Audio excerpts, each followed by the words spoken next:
What's crack-a-lackin'? It's your boy Broshmo, just in case you did not know. So, back again for another season preview. Today we're looking at the Tampa Bay Buccaneers. Yes, they had a lot of interesting things go on this offseason. Well, really just one. Tom Brady. Freaking A. Well, you know what? At least he's out of the AFC East. As a Dolphins fan, I'm ecstatic. I'm happy for you, Buccaneers. Good for you. But we're going to take a look. Will they have a rough first season? Will there be some growing pains in year one? Well, we'll find out. We're going to take a look at the roster. We're going to take a look at their schedule. And then I'm going to give you my projected starters as well as a prediction at the end of the video. Keep in mind, this is all my opinion. So let me know yours in the comment section below. And we could have some good, nice, smooth, rich conversation. Yeah. But go ahead and become a bro and subscribe. Leave a thumbs up if you enjoy the video. That's always much appreciated and much obliged. Share the video if you like. Help the channel grow and I can make more content for you. But I'm already we're pumping out one or more videos a day, so hopefully you're loving it. But let's go ahead. Let's get into this sucker. Let's take a look at the roster. And not much to say. Tom Brady, he's your starter. Congratulations. Kind of weird, Bruce Arians. He's kind of a vertical threat or a vertical... kind of has a vertical passing scheme. There we go. That's how you put it. Brady, his arm's not what it used to be, but he is still freaking accurate. And the thing is, they call it a vertical passing scheme with Bruce Arians. When, I mean, really, they target a lot. Like, yes, it's vertical, but they target a lot of the intermediate as well. And that's kind of Brady's bread and butter, man. He loves it. Brady just loves the intermediate level. And he's got two very, very good receivers at that with Chris Godwin and Mike Evans. So he's got some really good weapons, and keep in mind they're in the slot, which I think they're going to be using Gronkowski in the slot a little bit, but they do have guys like Scott Miller, Justin Watson, Tyler Johnson, who might project as a really good slot receiver, as well as Chris Godwin. He could play in the slot as well. He actually he did very good in that role, like very good. He had a very good year last year. So they have a lot of options. I mean, they can move Gronk out there to the slot if they like. Bring in OJ Howard if he's still with the team. They could trade him, but they have Cameron Brate behind him, who is pretty good in his own right. So Brady working with a lot of weapons. Maybe not so much in the backfield. Ronald Jones II. I definitely think if he were to, like, this is your chance, bro. This is your chance at a breakout year. This is it. So we saw a little bit. We saw some glimpses. Nothing to be too excited about. That's why they brought in Keyshawn Vaughn, who is really good. Like, really good at making tacklers miss. He's not the fastest guy out there, but boy, he's freaking good. He was, I think, maybe my 7th ranked running back. I can't remember, but I liked me some Keyshawn Vaughn, as well as bringing Raymond Calais out of Louisiana. The dude is ridiculously fast. The guy, once he's like cut and gone, more like it. So there are some interesting names, just in case Ronald Jones doesn't really work out, or if they kind of still give him like the running back by community treatment, where you had like Peyton Barber last year really dip into his carries. So, I mean, regardless, the passing game is kind of what this team's going to be about. As far as the offensive line, they made a really good move in picking up Tristan Wirfs, who actually I think will start at left tackle. Donovan Smith, he's okay. You know what I'm saying? He did improve last year. I don't want to take that away from him. I think he's better on the right side, my opinion. I think Tristan Wirfs, much higher ceiling, much better athlete, so I'd rather start him out there on the left. Marpet, Jensen, very, very good. Alex Kappa, pretty good in his own right. Joe Hag comes in for some really good depth. He can come in and be a swing tackle, or they really come in and just be a part of the rotation with that. So I like that a lot. I also like some of their rookies here. John Mokan, bad at pronouncing names, excuse me. The boy out of Boise State. He was pretty good, very underrated in this draft class. Shackelford, a guy I wasn't too high on. Some people are. I just don't think he's that great of an athlete. He doesn't really inspire much. I don't think he has too much of a ceiling.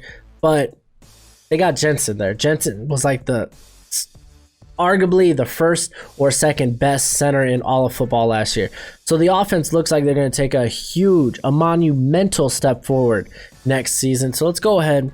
Let's take a gander at the defense. And the defense looks a little bit of the same with really they added just through the draft. The defensive lines, they did lose a few guys, Nazib, but I'm like Vita Vea came out, he had a very good year, and surprisingly as a pass rusher. Oh boy, you love to see it from your zero techs when they could come in there and disrupt the pass. Sue's back for another year because he's like, what? Brady's in town? Brady's in town. But Brady's in town? Well, want a chance at a championship. So he's there. So I mean, he's always been a very good player. Outside of that, William Golston, he's okay. You can upgrade from him. They brought in Khalil Davis, who's a guy you can work on. But outside of that, I don't think there's much depth on the defensive line. At linebacker, well, I guess on the edge, because Jason Pierre-Paul, JPP, they like putting him on the line, making him put his hand in the dirt. So he's basically another defensive lineman. He's still playing at not an extremely high level, but he's definitely one of the better starters in all of football. Shaquille Barrett will be looking to replicate a 20-sack season. Can he do it? I sure hope so. I'd love to see it. Anthony Nelson is there. It's kind of a run defender. They also brought in Michael Divinity Jr., a guy with some character issues. So, we'll see. I don't think he has much of an upside. That was just the draft guy talking in me. But expect Devin White to take a huge step forward this year. I do. Last year, a lot of people, I think more people definitely were kind of looking at him through rose-tinted lens, if you know what I'm saying. They really gave him a lot of the benefit of the doubt. He's like, no, he had an excellent year last year. He didn't really. He really struggled in coverage. He had quite a few missed tackles. This guy, it was a rough rookie year. I still believe in the hype. I thought he was a top 5 player. So, I'm just saying I think he's going to have a much better year. Levante David, he's always been great. Always been great. One of the best linebackers in the league. Secondary, finally, after years of just throwing draft picks at it, I think they finally have something that sticks. Carlton Davis was pretty darn good last year. Pretty darn good. And it's very unfortunate that he gets kind of overshadowed by how good Jamil Dean was when he came in and started being the number 2 on this team. The guy led all rookies in pass breakups. Big, physical, and freaking athletic as I don't know what. Very scary duo there. Sean Murphy Bunting was just as good. Maybe a little bit less. Let's reel back on that. But he was really good last year as well. Justin Evans finally gets to come in, and he kind of missed last season. So, guy definitely expecting to come in and have a pretty good year. But now you're pairing him up with Antoine Winfield Jr. Beautiful guy that can play in the box. He can play in slot. He can play single high. I thought that was just a stroke of just genius there for the Bucs to come in and be like, you fallen? Not anymore. Again, they are taking a guy that has a bit of an injury history in 2018, 2017. But still, I think the talent is worth the risk. Mike Evans, all about Winfield. Mike Evans didn't play particularly well last year. So, yeah, man, I just love how this secondary looks. I think if the Bucs are definitely going to take a big step forward, in my opinion. But let's go ahead. I mean, I think everyone's expecting it, right? I think everyone thinks the Bucs are going to be in the Super Bowl because Tom Brady. But let's go ahead and take a look at the schedule. So, AFC South or NFC South. It's tough because you got to play the New Orleans Saints. Probably one of the best teams in football. If you couldn't tell, I'm not a Saints fan. No, I just keep that back there because people ask comments, why do I keep this back there if I claim to be a Dolphins fan? I'm just trying to imagine what would happen in 2006 if the Dolphins signed Breeze instead of Culpepper. That's why it's back there. That and like my dad and all of his family are Saints fans, and they refuse to send me anything but Saints. So a little bit of that too, but that's going to be tough. I mean, it's going to be fun watching Brady and Breeze go at it twice a year, but that's a tough matchup for the Buccaneers. The Atlanta Falcons, don't sleep on the Falcons. I know if you're Tom Brady, you could probably sleep on the Falcons for about 3 quarters, but but don't sleep. That's still a very good team there in Atlanta. Carolina, it's kind of hard what to expect. They feel in the middle of the rebuild. They kind of are in the middle or right at the beginning of a rebuild. So you could probably expect to win both those games. But the remainder of their schedule, they got face off with the NFC North, which Green Bay is going to be a tough one. Don't sleep on Minnesota. I know the secondary doesn't look great there, but Kirk Cousins, he had one of the highest. He actually had the highest passer rating in the fourth quarter. That offense, I think, is going to be pretty good next year. You got to face Kansas City. Oh, geez Louise, on top of the rest of the AFC West, the Chargers. I mean that team is they got a lot of talent. They're very deep on their talent. Don't sleep on Tyrod. The guy took the Bills to the playoffs. The Broncos. I mean, I don't think by week 3 they're gonna be firing on all cylinders yet. So I don't think that's too much of a worry. Detroit it's hard to predict if they feel. It depends if they feel like being competitive one week. So honestly, they start the season. I mean, that's rough. They got a bye week at 13, but I mean, that means they're gonna be fresh to end the year, which is gonna be really good. They're gonna be by the time they're.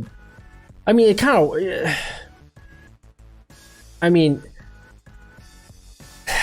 It's kind of weird. It's kind of funky. Like bye weeks are just interesting. You know, you don't want it too late in the year because then, I mean, it really could halt your momentum. But you have it too early and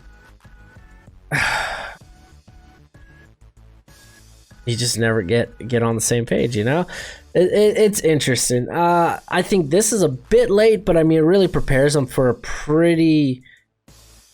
I mean, you're coming off against Kansas City. So, I mean, I'd want to break after Kansas City. I'm sure the defense would probably be exhausted after facing Kansas City.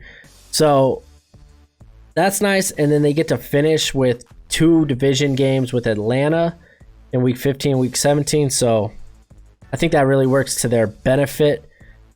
So, let's take a look at the starters. I think it's kind of predictable who are the starters. But nonetheless, Tom Brady, of course. Ronald Jones, I think he will get the bulk of the carries. Mike Evans, Chris Godwin. I went with 2 tight ends because I think Gronk might play a little bit in the slot. You could even say OJ Howard could do that as well. So I got both those guys. I got Wirfs playing on the left tackle. I think they should do it. Marpet, Jensen, Kappa, and Smith all coming back for another year. And then on defense, got Sue and Vita Vea there on the defensive front. JPP put his hand in the dirt, rushed from the edge. You got Shaq there as the other edge rusher. Levante David, Devin White there at linebacker, and then a very young and promising core at secondary with Carlton Davis, Jameel Dean, Sean Murphy-Bunting there at the slot, and then Justin Evans and Antoine Winfield Jr. As for a prediction, yes, I think there'll be rough patches.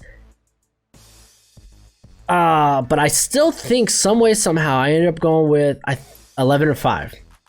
And I still think that feels high. I feel like maybe 10-6 be a bit better, but that's just kind of how it worked out when I ran through my list. I don't think their schedule is terribly tough. I mean, I think honestly it doesn't start off too bad with, I mean, after New Orleans, you get Carolina, Denver, you get the Chargers, you get the Bears, then you get Green Bay. But then after that, they got the Raiders and the Giants. So, I mean, quite frankly, I think they could start the first 8 games, like, worst case scenario, 5-3. So, but I did, you know, and I thought I was lowballing it when I was doing my predictions, and 11-5. Freaking Brady, man, he makes all the difference. But it's a very talented roster. So that's it for the video. Let me know what you think in the comment section below. And till next time, you be easy, my friends. Later.